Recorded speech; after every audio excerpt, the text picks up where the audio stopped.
You got a dream, you got to protect it.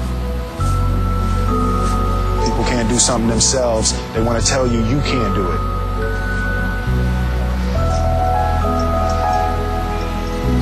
You want something, go get it.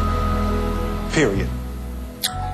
One of the most inspirational movies I've seen, and much more so than others because it's real. Except I think I remember you telling me at one point that story was reverse of what really happened in your life. Oh man, that scene, as you saw it, was not written that way. Our writer Steve Conrad has a very, very dark view of the world. When that little boy says, "Oh my God!" But when that little boy says, "I'm going pro, I'm going to be a ball player," the father was supposed to come down on him very hard and say, "Forget it. It will never happen. You can't do it. I was no good at it, so you can't do it." I waited until that day. You got to wait to fight these battles sometimes. Yeah. And I went up to Will Smith that day on the set, and I said, "Will, you cannot tell that to the little boy, because that's not what my mom told me. I was told that you could do or be anything. And when other people are saying something can't be done, you got to hear them saying they can't do it." Right. We tore up the script right there on the set. Will Smith, did he actually sleep on it? He went to the places that you went, right? Yeah, I mean, it wasn't. I mean, it was a method kind of thing. I mean, he really wanted to feel it. We took walks. Will and I, funny story, man.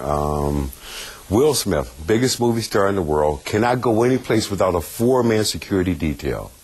But the very first night we went walking in San Francisco, he says to me, "No, it's me and you. Let's go for a walk." The guy comes downstairs, ready to walk outside, and I'm saying to him, "Will, no, man, you got to put a hat, a hood, or something on, right?"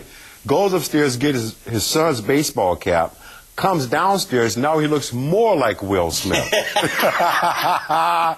But the funny thing was, we went into that train station, that bathroom in Oakland, California.